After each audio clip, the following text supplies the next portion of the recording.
Hello everybody and welcome to another golden shot guide here from medium version of the Juniper point in Golf Clash the game. Before we take a closer look, make sure that you do hit the thumbs up button, also subscribe to the channel and turn on the notifications. For those of you that do want to take the next step in their game, go to patreon.com/golfclashtommy and get our ultimate tournament guide for pro or expert or master, and the exclusive tour text guide for those of you that are looking for content for tour 9 up to tour 13. We will be doing a final round guide and qualifying round guide for master division to everyone that has the ultimate tournament guides, regardless what division.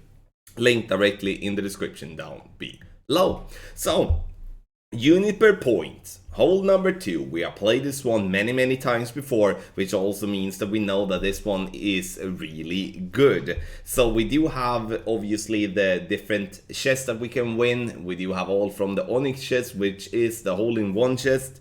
And then we do have the Fire chest as the yellow ring, we have the Scarlet chest as the red ring, and Topaz chest as the light blue ring, and the Azure chest as the dark blue ring. We're gonna play with the Golden Long Iron, which is max plus 10 every single time. And we do have the VPR table on the right hand side, which covers then wind 3 up to 5 miles per hour, which also is, as you can see on the screen, the wind that we will have when we take our shot.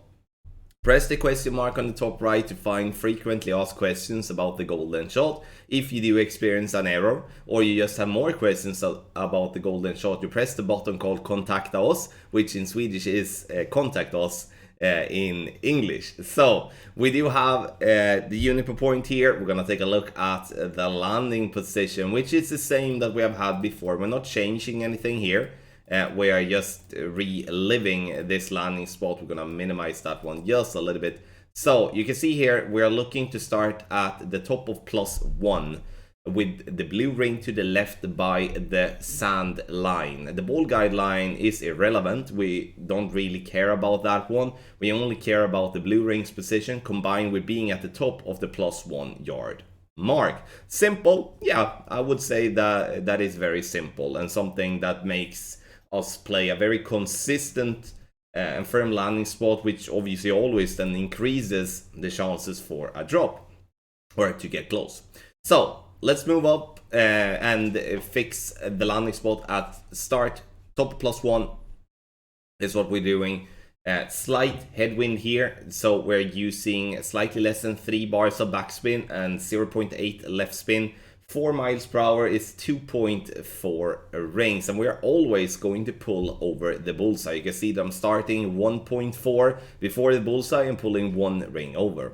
Center the ball and hit perfect, and this one will be close. Centering the ball is something that I believe is extremely important and will just become more and more important as the game evolves. Because if you do have an accidental left curl or right curl or underpower or overpower, all of that will have an effect on the outcome of your shot. Then it doesn't really matter how well you do adjust, because the off-centering will still make you miss. So now we do have the second shot, which is a more direct crosswind in my opinion. And we start at the top of +1, blue ring by the sand trap line. And then we apply spins, a 3 backspin and 0. Or I'm playing with 1 left spin, but in the end we should be playing with slightly less based on the result in my opinion. 4.2 miles per hour is 2.5 rings. We pull over bullseye once again. There we go. Center the ball, hit perfect. And then let's see what happens. So it bounces on the fairway and it gets down. However, though, we are turning a little bit too far left. Nah, maybe not too far left, but at least the backspin is maybe a little bit too heavy there for us. The Fire chest it is though. Let's take a look what we can find in that one. Thor's hammer, that's good, and we get some kingmakers in the end. Not that it's needed on that account, but in general a kingmaker is a very good ball. So blue ring by the sand trap line at the top of +1. And then we apply spin, 2.8 backspin and half a bar left spin is what I would like to have here. Having maybe smidgen too little backspin, maybe too heavy on the backspin, and maybe maybe a smidge too little side spin. You can see here now a thing that will happen in some headwinds, that is that you pull into overpower, and if you do pull into overpower, you can see that I'm not using an overpower, so we should just play as is anyway. So the too little left spin is really what kills this shot here, and that's why we're burning the right edge and not getting the drop.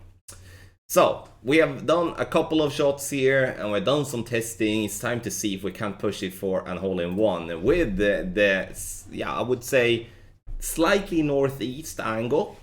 So it's more tailwind than what it is crosswind, but it's definitely a noticeable crosswind here. So, 3.8 backspin, and I'm using, in this case, 0.2 left spin.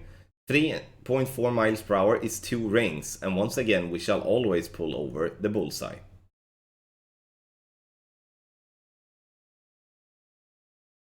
Center the ball, hit perfect, and let's hope that we this time can get ourselves to drop the hole-in-one.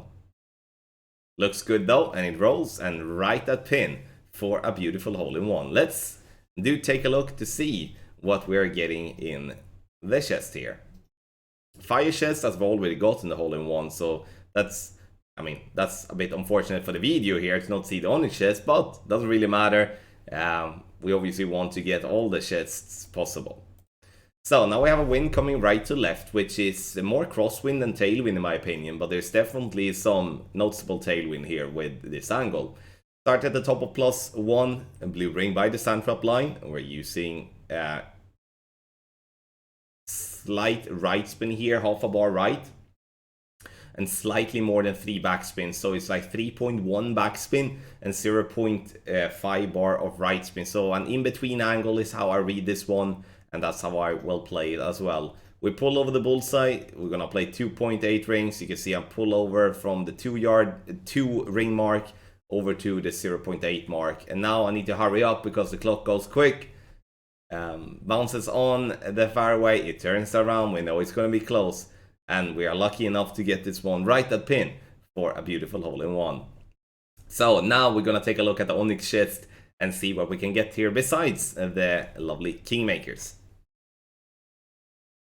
Rocket, Extra Mile, Sand Lizard, the Off-Roader, and then the Kingmakers there in the end. So, ladies and gentlemen, thank you so much for watching all the shots here. Let's take a look at the text guide made by Tony Richardson. As always, make sure to go over and subscribe to his channel. You do have the link in the description down below. That would mean a lot to me. And so I say thank you to everyone that does that. Landing position, blue ring by bunker to left from top of +1 yard mark. And then we do have the spins, straight tailwind, 4 backspin, no side spin. Wind coming left to right with tailwind, 3.8 backspin, half a bar left spin. Wind coming right to left with tailwind, 3.8 backspin and 0.3 right spin. Wind coming left to right with direct crosswind, 3 backspin, 0.8 left spin. Wind coming right to left with crosswind, 3 backspin and 0.8 right side spin. Wind coming left to right with headwind, 2.8 backspin, half a bar left spin. Wind coming right to left with headwind, 2.8 backspin, 0.3 right side spin. And direct headwind, 2.6 backspin. So, there we do have it, ladies and gentlemen. Thank you so much for watching. Make sure to hit the thumbs up before you go. And if you're looking for the Ultimate Tournament Guides, you get that on Patreon. Link is, as usual, in the description down below. Thank you once again for watching, and good luck in your Golf Clash game.